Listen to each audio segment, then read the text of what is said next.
कभी करती हैं मुलाकातें, कभी करती हैं मुलाकातें, कभी यादों में बरसातें, किताबें करती हैं बातें, किताबें करती हैं बातें। मन की गहरी झील में कूद जाती हैं कभी, सोच के दरिया के संग संग बहती जाती हैं कभी। चाहे शाम हो या हो रातें, किताबें करती हैं बातें। किताबनामा के इस कड़ी पे आप सबके सामने मैं अपने दोस्त और अपने प्यारे मित्र यतीन्द्र मिश्र, जो युवा कवि भी हैं, उनका स्वागत करते हुए मुझे बेहद अच्छा लग रहा है। संगीत और साहित्य का जो समागम आप करते हैं इतनी खूबसूरती से, क्योंकि आपने खान साहब पे लिखी है किताब, इसके अलावा आपने अप्पा जी पे, गिरजा देवी पे किताब, एक इतनी खूबसूरत किताब लिखी है। सोनल मानसिंह पे आपने काम किया है और लता मंगेशकर पे आप कर रहे हैं, जिसका मैं उम्मीद करती हूँ जिसके बारे में हम चर्चा कर पाएंगे। तो एक बातों का सवाल जवाब का सिलसिला शुरू करते हुए यतीन्द्र जी, आप मुझे बताएं कि जो आकर्षण है आपका संगीतकारों की ओर, संगीतकारों की जीवनी की ओर, उनकी शैलियों की ओर, वो क्या, कौन सा एक वो आप हम हमारे साथ शेयर करना चाहेंगे कि वो कौन सी बात थी, और इसका जो आपके कवि, जो आपका कवि रूप है, उससे क्या तालमेल बैठता है? मूलतः मैं एक कवि हूँ और एक कवि की हैसियत से ही जीना चाहता हूँ, लेकिन संगीत मेरे संस्कार में घुला हुआ था, क्योंकि मेरे परिवार का ऐसा वातावरण रहा कि वहाँ पर संगीत के लोग आते रहते थे, सब बड़े संगीतकार जुटते रहते थे। मुझे ये नहीं मालूम कि संगीत पर लिखकर कुछ ऐसा मैंने किया है कि साहित्य और संगीत अगल बगल पड़ोस में आ गए हैं, लेकिन मेरा अपना मानना है कि जो प्रदर्शनकारी कलाएँ हैं और साहित्य है, उनमें आपसी संबंध एक समावेशी किस्म का होना चाहिए कि दोनों एक दूसरे के पड़ोस में बैठ सकें और एक दूसरे की तरफ, एक दूसरे के आंगन में अपनी खिड़कियां खोल सकें। और मुझे ये लगता है कि कविता की खिड़की अगर ठुमरी और दादरा के आंगन में खुल सकी, या अगर नृत्य के आंगन से हमने कोई झलकी देख करके कोई गद्य लिख लिया, तो मैं इसको अपना सौभाग्य मानता हूँ। रही बात साहित्य और संगीत की प्रेरणा की, मुझे हमेशा ये लगता था कि हिंदी में उस तरीके से आस्वाद के रूप में संगीत के बारे में या कलाओं के बारे में लिखा नहीं जाता, वो एक क्रिटिकल एप्रिसिएशन नहीं होता जिस तरह से और भाषाओं में और खास करके अंग्रेज़ी में होता है। और मैं संगीत में डूबा हुआ व्यक्ति हूँ, कलाओं में डूबा हुआ व्यक्ति हूँ, तो मुझे हमेशा ये लगता था कि जो मुझे अपने आस्वाद को संतुष्ट करने के लिए जो पुस्तकें होती थी वो हमेशा इंग्लिश में मिलती थी या दूसरी भाषाओं में मिलती थी, मसलन मराठी या बांग्ला में। तो मेरा ऐसा ही मन हुआ कि मैं ठुमरी पर और गिरजा देवी पर लिखूं, क्योंकि उस ज़माने में जब मैं गिरजा देवी के संपर्क में आया और मैंने काम शुरू किया। आप बहुत छोटे थे? जी, मैं बहुत छोटा था, मैं उस समय 18-19 साल का था और मैं 21 वर्ष का था जब गिरजा देवी पर पुस्तक प्रकाशित हुई। और बहुत डरते डरते आई, क्योंकि मुझे लग रहा था कि लोग इसके पसंद करें ना करें, उस तरह की चीज़ें हिंदी में होती नहीं थी, और जो होती थी वो इतने सीनियर और मूर्धन्य लोगों ने लिखी थी, कुंवर नारायण जी, निर्मल वर्मा, अशोक वाजपेयी, कि उस तरफ सोच पाना भी गुनाह करने जैसा था।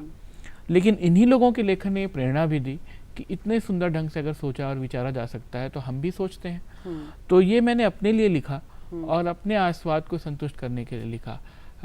हिंदी समाज ने उसे गले से लगाया और मेरा हौसला अफजाई की, तो मैं इसके लिए शुक्रगुजार हूँ। इनमें से कुछों का शायद अंग्रेजी में भी अनुवाद हो चुका है ना इसके बाद? जी, गिरजा देवी वाली किताब का अंग्रेजी में अनुवाद हुआ है, और सोनल जी वाला हो रहा है, और बिस्मिल्लाह खान साहब वाला हो रहा है भी। संगीत को लेकर जो आपकी अवधारणा है, उसमें कुछ बदलाव आए? कोई ऐसा ड्रामेटिक चेंज, क्योंकि इतने सारे संगीतकारों को और इतने अलग अलग ढंग के जैसे मेरा अपना मानना है कि संगीत अपने में बहुत क्रांतिकारी घटना है। संगीत का जो विचार है वो अपने में बहुत ही इनोवेटिव है और बहुत प्रोग्रेसिव रहा है। चाहे वो ध्रुपद का काम हो, जिसमें एब्स्ट्रैक्ट की इतनी गुंजाइश है, जो हम अपूर्तन की बात करते हैं और उसमें आलाप और खड़स भरते हैं, तो उसमें जिस तरह की कीमियागिरी जो एक तरह का उसमें काम चलता है, उसको सामान्य आदमी उसको समझ सके, जो उसका कोनसर नहीं है, जो संगीत को जानता नहीं है, या जो संगीत की सभाओं में जल्दी जानने में हिचकता है, मुझे लगा कि इस बात को व्यापक समाज के आगे ले जाना चाहिए कि संगीत में भी हम उसी तरह से सोच सकते हैं जिस तरह से हम विज्ञान या गणित में सोच सकते हैं, जिस तरह से हम सिनेमा में सोच सकते हैं। अगर हम फेलिनी की फिल्म देखते हुए या सत्यजीत रे के सिनेमा को देखते हुए अपना एक रचनात्मक आस्वाद पुख्ता करते हैं, तो हम बाला सरस्वती का नृत्य देखते हुए भी उसको उसी स्तर पर महसूस कर सकते हैं। सही कहा। और आप इसके लिए अपनी कलाओं की तरफ देखने में हमेशा ये बात समझ में आती है कि जो कुछ हम नए ढंग से, आधुनिक ढंग से सोचते हैं, नृत्य में और संगीत में तो हर समय हर क्षण आधुनिक है। क्योंकि जो एक राग, मान लीजिए भैरवी या बिहार में कोई बंदिश किसी खां साहब ने गाई या किसी भी उस्ताद ने बजाई, उसका बिल्कुल सेम पैटर्न, नोटेशन, सब कुछ समझते हुए उसका शिष्य या उसका अपना जो भी उसका उत्तराधिकारी है, वो जब उस पर हाथ आजमाएगा या उसमें अपना सरगम भरेगा तो वो फौरन वहाँ बदल जाने वाला है। क्योंकि उसका अपना विचार, उसकी अपनी आवाज़, उसकी अपनी तैयारी, उसका अपना कन्विक्शन वहाँ काम करेगा। तो जो कला, नृत्य, जो कला हर समय बदल रही है, उसके इंटरप्रिटेशन के लिए इतना कुछ पड़ा हुआ है।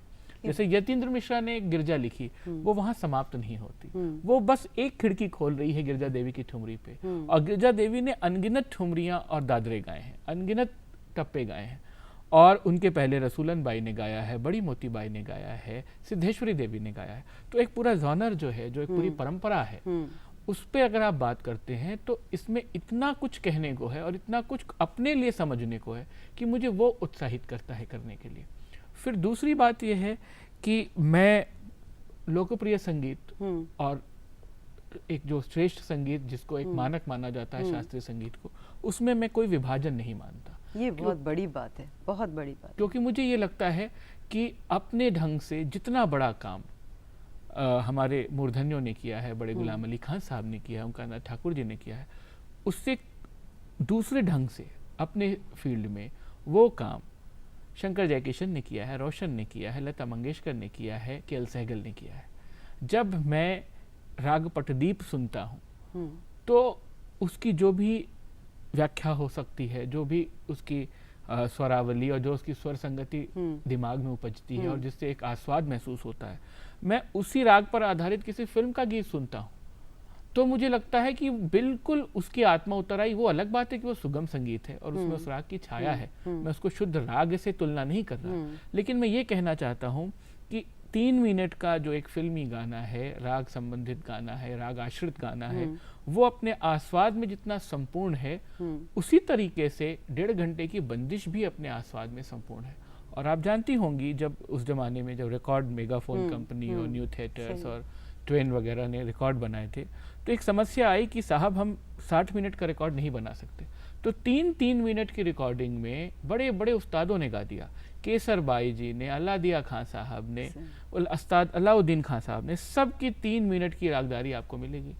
अब आप जब कोमल ऋषभ आसावरी सुने केसर बाई जी का, तो 3 मिनट में पूरा राग दर्शन है। तो वो 3 मिनट का जो पूरा राग दर्शन है वो शास्त्रीय संगीत के मानक पर प्रतिष्ठित है और वो संपूर्ण है। मैं इसी बात को सिनेमा की दुनिया में ले जाऊं या मैं लोकगीत में ले जाऊं, अगर हम विंध्यवासिनी देवी के गाने की तरफ जाएं या हम अल्लाह जिलाई बाई के गाने की तरफ जाएं या हम रेशमा के गाने की तरफ जाएं, तो वो अपने में उतना ही महत्वपूर्ण है। और कहीं से अगर उसमें कोई अंतर्ध्वनि आ रही है, कोई गूंज किसी राग की लग रही है, किसी पुरानी परंपरा की छाया दिख रही है, तो उसकी सुंदरता को बढ़ाती है। और मैं उसी आस्वाद को ढूंढने के लिए बार बार संगीत की दुनिया में जाता हूँ। आम तौर पे अगर कोई संगीत विषय पे कोई किताब पढ़े तो उसमें एक तरह के एक जो संगीत नहीं जानता है उसके लिए वो किताब बोझिल हो सकती है, लेकिन आप वो कहीं पे उसको एक जो भाषा के ज़रिए आप हर पाठक तक उस बात को पहुंचा देते, जो मुझे लगता है आपकी खासियत है। तो जी इसमें सबसे बड़ी बात यह है देखने की कि मैं संगीत का कोई विद्यार्थी या संगीत का कोई दक्ष साधक नहीं हूँ, मैं एक रसिक हूँ, एक भावक, जिसे कॉन्सर कहते हैं। मुझे ये लगता है कि इतने बड़े बड़े दिग्गजों ने इतना सुंदर टेक्स्ट लिखा है, भातखंडे जी ने, पलुस्कर जी ने, और पूरी पद्धति पूरी कर्नाटक में और उत्तर भारत में चल रही है। मैं कोई टेक्स्ट बुक लिखने नहीं बैठा हूँ, ये मुझे मालूम है। और सिर्फ संगीत के लिए ही नहीं, अगर मैं साहित्य की किसी किताब की आलोचना करूं तो वो मुझे लगता है कि वो आस्वाद परख होनी चाहिए। और जो मैंने समझा, महसूस किया। मैं किसी ठुमरी को पसंद करके उसके फेवर में लिखता हूँ, या उसके स्वर को या उसके आस्वाद को, उसके वितान को बढ़ा करके लिखता हूँ। जरूरी नहीं कि दूसरा संगीत सुनने वाला उससे कन्विंस्ड हो या उसको उसी ढंग से देखे और परखे। और जो आपने ये बात कही कि आप उसको इस तरह से भाषा के साथ जोड़ते हैं कि वो आस्वाद में और वो रुचिकर लगता है, मुझे लगता है बाला सरस्वती पर जब फिल्म बनाई, डॉक्यूमेंट्री फिल्म सत्यजीत रे ने, तो उन्होंने बाला सरस्वती से पूछा कि आपकी कला का राज क्या है।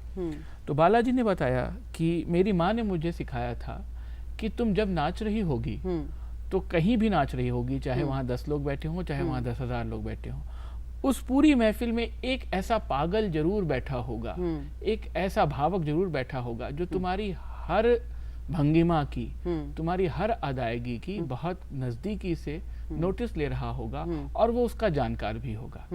तो हो सकता है कि तुम्हारी कला उसी समय, उस क्षण मंच पर खारिज कर दी जाए। इसलिए हमेशा अपनी कला के साथ इस चुनौती के साथ आगे बढ़ना है कि जो हम कर रहे हैं और जो बताने जा रहे हैं वो कम से कम एक व्यक्ति ऐसा पारखी जरूर है जो अपने क्रिटिकल आई के साथ उसको देखेगा। मैं जब लिखता हूँ, चाहे मैं कविता लिखता हूँ, चाहे मैं संगीत के बारे में लिखता हूँ, तो मेरे 2 कसौटियाँ होती हैं। एक तो मुझे बाला सरस्वती की वो घटना याद आती है कि आपसे भी बेहतर विद्वान, आपसे भी बेहतर जानने वाले लोग इसी दुनिया में मौजूद हैं। और दूसरा वो कि जो कला, जो सृजन मुझे खुद ही ना पसंद आया, जिसके मोह में मैं खुद ही ना पड़ा, उससे दूसरों का कैसे मोह और जुड़ाव होगा। किसी रचना को रचते समय और उसके बहुत बाद में पढ़ते समय उसको आस्वाद के स्तर पे अगर मेरा ही मोह भंग हो गया तो मैं कैसे उम्मीद करूंगा कि उसे नीता गुप्ता जी या 4 लोग और उसको पसंद करने वाले। सही बात है। तो ये एक कसौटी भी साथ में चलती है और मुझे लगता है कि एक तरीके का एक आत्मानुशासन होना चाहिए जो सबको अपने अंदर रखना चाहिए। उर्दू में परंपरा है इस्लाह की कि बड़े से बड़े उस्तादों ने इस्लाह लिया जाकर, उनको हमेशा अपनी शायरी पर शक होता था कि मुझसे बेहतर बहर बिठाने वाले मौजूद हैं उस्ताद। तो मैं तो अभी बहुत ही छोटा सा और अदना सा व्यक्ति हूँ।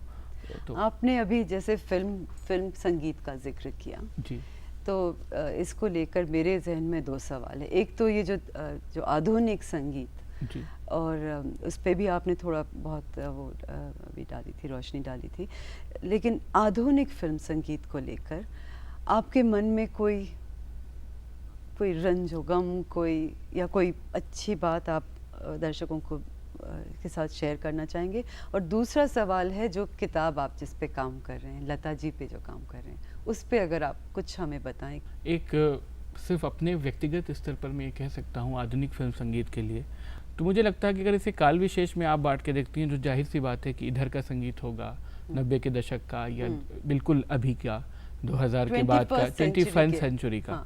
तो 21वीं शताब्दी के संगीत को लेकर एक व्यक्तिगत राय मेरी ये है कि टेक्नोलॉजिकल रूप से, तकनीकी रूप से तो बहुत समृद्ध हुआ है कि जिस तरह की रिकॉर्डिंग और जिस तरह के वॉइस मॉड्यूलेशन की चीज़ें और टेक्निक और दुनिया भर के उसमें जाकर के उसकी रिकॉर्डिंग बहुत सारे चैनल्स में होने लगी, वो बहुत सुंदर है। और स्टीरियोफोनिक साउंड और जो नया कुछ भी आया, लेकिन गुणवत्ता के स्तर पर मैं बहुत सहमत नहीं हूँ, क्योंकि मैं थोड़ा सा पुराने ज़माने के संगीत का प्रेमी हूँ। क्योंकि जो मुख्य मेरा शौक़ रहा है वो शास्त्रीय संगीत रहा है, तो उससे बेस करके जब मैं 50 और 60 के दशक के गानों की तरफ जाता हूँ तो मुझे लगता है कि भारतीय सिनेमा का वही संगीत ऐसा है जो बहुत बाद तक जिंदा रहने वाला है और जो सहेज के रखने लायक है। एक बहुत छोटा सा सवाल है आपसे कि जब हम लोग घरों में या परिवारों में, महफिलों में अंताक्षरी खेलने लगते हैं तो तुरंत पुराने गाने याद आते हैं और हर व्यक्ति, चाहे वो बुजुर्गवार हो या बिल्कुल युवा हो, वो पुरानी कविता, क्योंकि कविता थी, वो अमर संगीत है। लेकिन जब हम आज का गाना होता है, बहुत सुंदर है, बहुत सुंदर ढंग से गाया जा सकता है, वो कुछ दिनों बाद विस्मित हो जाता है, याद भी नहीं रहता कि कब आया था और कब गया।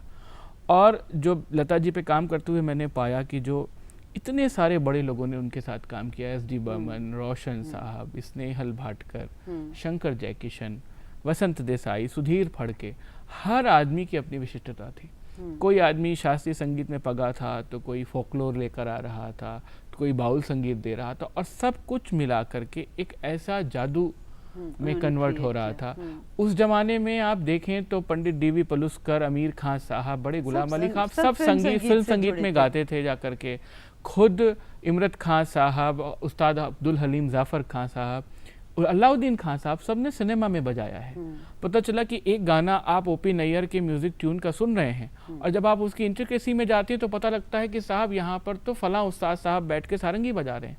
पंडित रविशंकर के निर्देशन में अनुराधा का एक गाना है, कैसे दिन बीते कैसे बीती रतियाँ पिया जाने ना। मैंने लता जी से पूछा कि ये जिस तरह से जिस बहर में ये गाना बढ़ता है, मुझे लगता है कि ये सितार के नोट के हिसाब से बना गाना है। इस गाने के साथ कुछ आप बताएं। तो उन्होंने कहा बेटा तुमने सही पकड़ा, ये गाना रविशंकर जी ने मुझे सितार पे सिखाया था। क्या बात। और उन्होंने कहा जैसे जैसे सितार के स्ट्रिंग बढ़ते हैं आपको आपकी आवाज़ बढ़ानी है। और उनके साथ सहयोग में सारंगी पे पंडित रामनारायण बैठे हुए थे। तो लता जी ने कहा कि इस गाने की 15 दिन रिहर्सल हुई और मैं लगातार सितार सुनती रही थी और मैं आती थी पंडित जी के साथ बैठ के रियाज करती थी और फिर मैंने वो उस तरह से अपना आवाज़ बदली कि सितार अगर बजेगा तो कैसे होगा। और आप वो गाना सुनिए, वो आसान गाना नहीं है कि उसका मीटर बहुत अलग तरीके से। तो जब उस्तादी होती है गाने में तो अगर आप थोड़े से शौकीन हैं तो आप तुरंत पकड़ते हैं कि यहाँ पर किस तरह का इंटरल्यूड और किस तरह का परकशन, किस तरह का म्यूजिक दिया जा रहा है। सही। तो वो चीज़ इधर समाप्त हुई है। इधर आप एक बहर गाते हैं फिर चले जाते हैं, 3 दिन बाद आकर रिकॉर्ड करते हैं। आपके साथ जो डुएट गा रहा होता है वो 5 दिन बाद रिकॉर्ड करता है। गाने की आत्मा नहीं मिलती। और उस जमाने में साथ ही गाते थे, एनेक्डोट्स बनते थे, कोई हंसता था, कोई गलत शब्द बोल देता था, कहीं कुछ कोई चीज़ बदल जाती थी और कुल मिला करके वो एक इतिहास हो जाता था। कोई ऐसी चीज़ जो आपके साथ, जब इन संगीतकारों के साथ आप बैठे हैं, उनके साथ आपकी महफिलें हुई हैं, जो आप ताउम्र जो आप नहीं भुला पाएंगे और जो हम एक यादगार चीज़ जो हम यहाँ से लेके चलें अपने साथ? मुझे लगता है जो मैंने पकड़ने की कोशिश की है गिरजा देवी जी के साथ, सोनल जी के साथ, बिस्मिल्लाह खान साहब के साथ मेरा सौभाग्य रहा, गुलजार साहब के साथ काम करने का मौका मिला और अभी लता दीदी के साथ। ये सारे लोग ये सब प्रणाम करने योग्य हैं, बड़े लोग हैं। इन सब ने जो काम किया है और जो रचा है वो अपने ही जादू में जीने वाले लोग हैं। इन्होंने अपना एक दूसरा संसार बनाया हुआ है और जो आपके समकालीन संसार से बिल्कुल अलग है। बाहर कितना शोर, कितना घटाटोप, कितना कुहासा, कितनी दुरभिसंधियाँ, षड्यंत्र हैं, ये इन सब से निरपेक्ष रहते हुए ये अपना काम कर रहे हैं। और उसकी जब वो बात करते हैं या उसकी जब उसकी इंट्रिकेसी में जाते हैं तो वो एक बिल्कुल एक निश्चल ढंग से उनकी दुनिया खुलती है और आप उसमें प्रवेश करते हैं और आपको लगता है कि बस इसमें से बाहर निकलने का मौका ना मिले। जैसे उदाहरण के लिए जब गिरजा देवी बात करते करते ठुमरी गाने लगती हैं, गुलजार साहब अपनी कोई संस्मरण सुनाने लगते हैं, सोनल जी कोई भंगिमा दिखाने लगती हैं या लता जी कोई ऐसा संस्मरण बताती हैं सन 50 का, सन 48 का, लगता है सन वो 2012 में घट रहा है। तो मैं नॉस्टैल्जिक होने लगता हूँ और मुझे लगता है कि शायद मुझे पहले जन्म लेना चाहिए था और 25 साल 40 साल पहले जाकर के उनके रिकॉर्डिंग स्टूडियो में बैठ के सुनना चाहिए था कि कैसे ये शाहकार रचा गया। तो जो कला का जादू है वो अपने को खोने से है। जो आनंद कुमार स्वामी कहते थे सेल्फ फॉरगेटफुलनेस, अपने को पूरी तरह से उसमें विसर्जित कर दीजिए। ये जो लीन करने का भाव है यही साधना है। अलाउद्दीन खान साहब के पास कोई गया सीखने की, वो परफेक्शन के साथ संगीत सिखाते थे। तो वो स्नान करके लौटे और अपने उसके लोटे को वो बार बार चमका रहे थे, धुल रहे थे।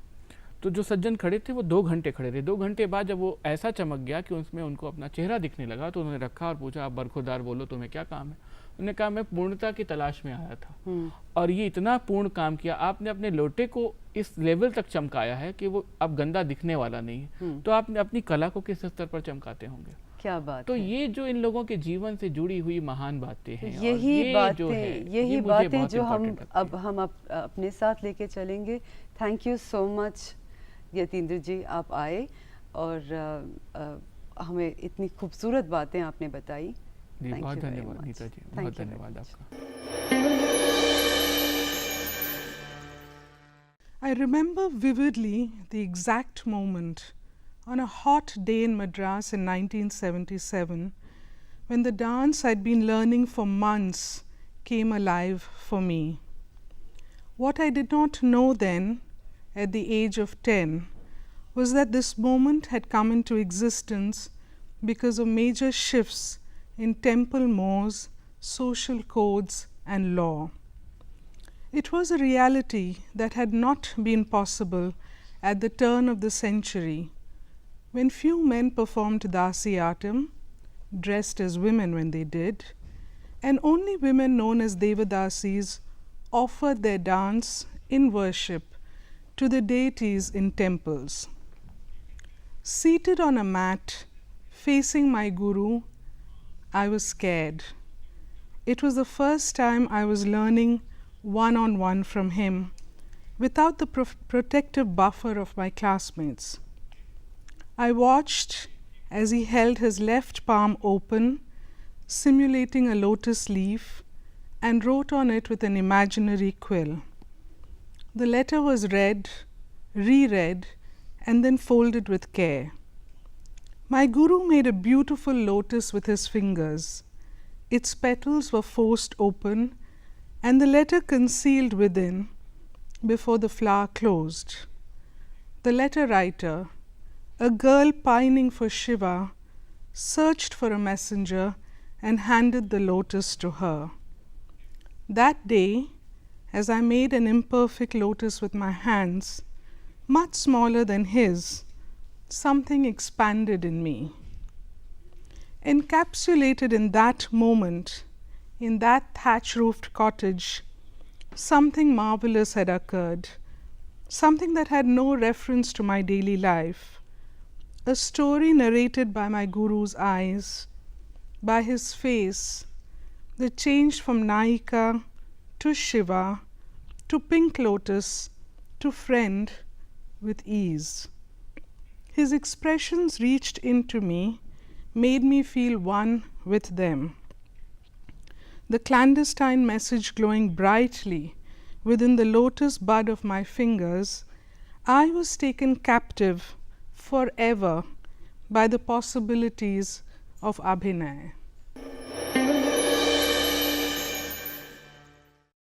The Ghadar of 1857 continues to invite different kinds of recall, many of them anniversarial. Reified as a founding moment of the Indian nation, it acts as a sanctifying event for the contemporary Indian state, which yokes the liberating zeal of the rebels to the discipline of current obedience. At the same time, it acts as a beacon to counter-establishment politics, a reminder of a glorious moment of resistance and protest. Marginal groups seek in it a validation for their identity politics in the contemporary, and revolutionaries search in it for inspiration. Scholarly interest in 1857, however, follows the high points of his calendrical existence closely, peaking every 50 years with long ebbs in between. The number of monographs or dissertations it attracts dwindles with each passing year. The historians who specialize on 1857 can be found in larger numbers outside the academy. Altogether, there is a settled air about 1857, an air of knowability which leaves little room for revisionism. It may seem churlish to lament the neglect of 1857 at a time that has witnessed, thanks to its 150th anniversary in 2007, such a tremendous outpouring of articles, seminars, special issues of journals and books. 1857 has been both over and underwritten. Kumar Singh, the leader of the uprising in Bihar and eastern Uttar Pradesh, to take just one example, has been celebrated in folk songs, in books and articles in Hindi, and in accounts of the uprising in Bihar, but we still do not have a full-length political or historical biography of him in English. It is the same with other places and figures of 1857. There are popular stories galore about Begum Hazrat Mahal and Tatya Tope, but no full-length studies of their career, not in English at any rate. The only English biography of Bahadur Shah Zafar dates back 50 years, and there are still no monographs about the uprising in Lucknow or Bareilly or Allahabad. 3 monographs in the last 30 years, Rudrangshu Mukherjee's study of Awadh, Tapti Roy's account of Bundelkhand, and William Dalrymple's narrative of the uprising in Delhi, underscore the need for similar studies for other regions, but there are few and far between. The narrative production of 1857 in independent India, in cumulative terms, 150 years after the event, probably still lags behind the tremendous outpouring of writings by the Britishers, laypersons and historians alike. In the context of 1857, the difference remains blurred to this day in its immediate aftermath. And this book was an attempt to set the record straight.